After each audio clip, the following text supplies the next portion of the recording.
We've got NBA basketball in store for you. We're live at the American Airlines Center. We're in Dallas, Texas, the home of the Mavericks, all live on 2K Sports. It's a single-game return to Dallas as the Mavericks look for a boost from their hometown crowd. So important to get off on the right foot. New year, new season. These guys have done it.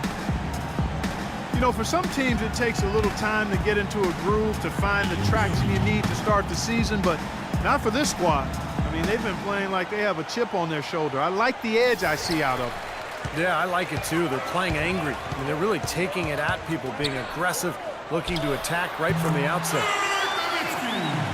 All right, let's set the floor. Courtesy of Gatorade. All fueled up and ready to go. So on the floor for Washington. Wall and Beal together in the backcourt. Chris Humphries is out there with Gortat. And it's Pierce in at the three. Takes it from 10.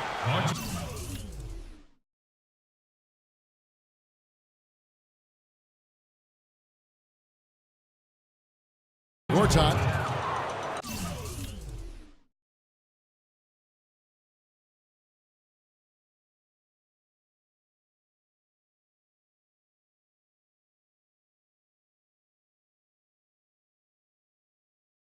And that one is good with the extra effort on the glass. If you battle for the offensive rebound and come up with it, you're guaranteed a high-quality shot on the follow, just like he got there.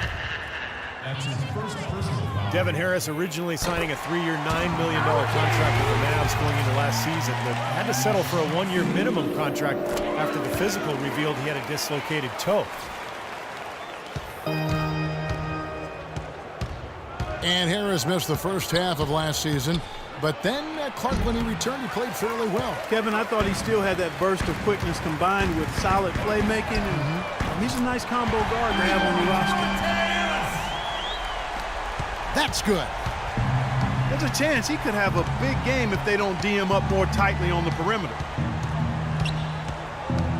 Here's Wall. Again, the miss by Wall. Well, that was not a smart play there. That's a wild shot. They can get something better. No, that's not smart basketball. He should have passed that shot up. Chandler Parsons, until recently, had been one of the league's great bargains on his second-round contract. He found a way to supplement his earnings, though. He did some modeling for a designer clothing company. Caught some locker room grief for it, but hey, it's good work if you can get it, and I'm sure those checks kept him from being too offended by the locker room banner. That's good. Beal's got his first 2 points of the night. And it's Harris off the drive. And he finishes nicely on the layup. 3 straight makes to start this game. Looking good. And you guys were talking about Parsons' appearance. He cut his hair off last season as a show of solidarity with a 10-year-old he'd met who was battling cancer. What a generous gesture, a great gesture, Steve, on his part. Yeah, it was awesome. I mean, the two had formed a bond and both drew inspiration from each other. You love to see it, and Parsons showing not only, that he's an effective player on the court, but definitely an inspiration in his community as well. Wall dishes to Pierce. Good. For Dallas, they've gone 3 of 4 from the field to start out the game. And it's Harris off the drive. Clark, this it looked bleak at times, and they didn't finish where they wanted to, but the Mavs did sneak into the postseason last year with a very strong push. And they took the Spurs to 7 games in that first round. A tough schedule for them at the end of the season, but they fought through it and got back to the playoffs. Very impressive. Now here's Wall. Coming off a solid outing against Miami. Uncovered. Offensive rebound. Out of bounds. Wizards ball as Washington keeps possession. 21 seconds. And here on our 2K leaderboard, you see a breakdown of the best free throw shooting centers and power forwards over the past month. Dirk Nowitzki third. That's a very confident group of players at the foul line. We've seen a lot of guys at that size struggle from the free throw line, but these are good shooters here. Oh, I want to check you on that now. Not all big guys struggle at the stripe, Steve. I know you're a little fella, but there are some excellent free throw shooting big men around. None more so than the group here. He's hit the ground running here in the first, putting together a nice quarter offensively. And for the Mavs, when they did get to the postseason, they give San Antonio everything they could handle, taking them the distance to 7 games. Now here's Beal, averaging 13 points a contest. 4 on the clock. The leaner. Wall missing again. This is really ugly, guys. I mean, he can't get anything to go. Well, you knew if the Mavs got to the playoffs, they'd be tough, even as an 8 seed. There's just so much playoff experience on that team that it took a very good Spurs team playing at a high level to get by the Mavericks in that first round. And 2 shots coming up at the line as he gets fouled on the shot. Well, despite his 6'3" height, Monte Ellis is at his best operating from the mid-range in. He's a superb athlete. He can slice into the defense and finishes with an outstanding touch around the rim. Looking at who's out there now for the Mavericks. White, he's checked in for Chandler. Aminu comes in for Dirk Nowitzki. Richard Jefferson, he's checked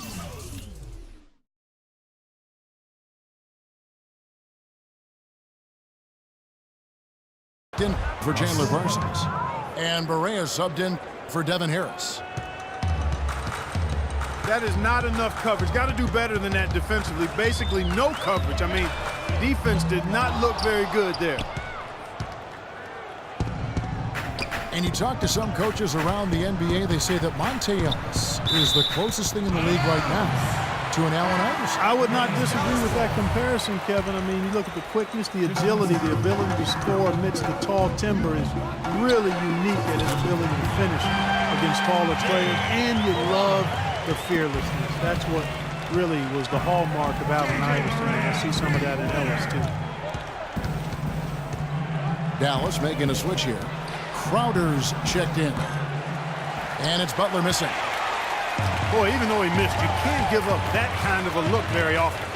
Yeah, they're lucky that they didn't get burned on that one. And he gets the bucket. It has taken them no time to build this lead up on the strength of a great first quarter offensively. And they need to continue to put pressure on the defense and try to really run away with this one from here. And finished off by Jefferson. They've built a big lead here early. Both defensively and offensively. They've been terrific right from the tip. Seraphin kicks to Butler. Miller the pass to Porter. And another miss by Washington. And after just 1 quarter of play, a double-digit differential on the scoreboard. The Mavericks on top, leading by 14. After this break, we'll be back with the start of the second quarter on 2K Sports. And welcome back. It's been all one-sided so far through the first quarter as our second quarter gets underway. And breaking down some numbers here, the hustle stats for Dallas. They've set the first half tone by really getting out in transition. The other thing that's helped them early tonight are the points they've been able to convert off turnover. So on the floor for Washington, Kevin Seraphin is out there with Gortat. Then it's Otto Porter Jr. Then it's Rasul Butler. And it's Miller in at the point.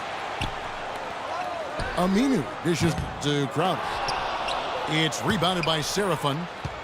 Wizards trailed by 12. The Wizards making the playoffs last season for the first time in the last 6 years, playing around 500 basketball. Steve, what's the upside for this team in your opinion? Well, their depth and history of injuries have to be a concern, Kevin. I mean, in the East, they'll remain a playoff team, but a contender for the title, I don't know.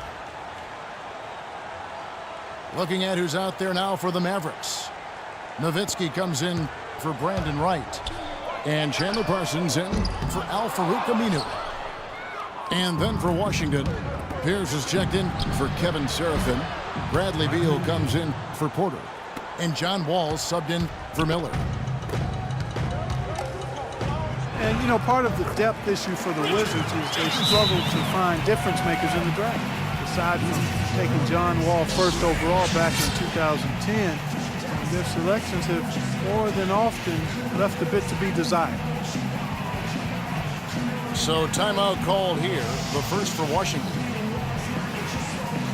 Well, you look at some of the best picks in Wizards history. Earl the Pearl Monroe, Wes Unseld. Great players, but not as many great picks. And that's frankly why this has been one of the NBA's less successful teams over the years. Tyson Chandler, he's checked in for the Mavericks. Ellis comes in for Richard Jefferson. And a switcher also for Washington. Humphries checked in. And Wall kicks to Beal.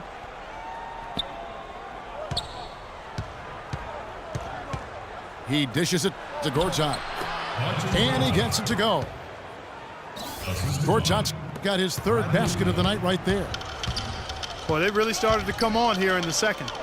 Playing much better here, guys, and it looks like they're starting to make up some ground. We'll see if that can continue. Foul call that time on the way up. That'll give him 2 chances at the free throw line here. Well, you allow them to get right to the rim like that. That's your only option. Yeah, I think you got to foul them, and free throws are better than a layup. Well, we've all seen what Tyson Chandler can accomplish when healthy, and that is some kind of force. Yeah, you know, maybe the best stretch of his career was at the start of the decade, a 2011 title with the Mavericks. 2012, he got a gold medal in London and was the Defensive Player of the Year in the league. And in 2013, an All-Star. I mean, that's a pretty strong 3-season run. 2 minutes now played in the second quarter. Gortat with his screen on Parsons. Pierce kicks to Gortat. And so it looks like the Wizards will retain possession here. Well, a lot of tough teams in this league. Here's where Washington sits right now in the rankings. Second in three-point field goal percentage. Fourth in assists. And they also show up top 5 in team field goal percentage. That's excellent. Actually, that's elite level. And Clark, you know I love the long ball. The way they've been shooting that three-point line is really fun to watch. I mean,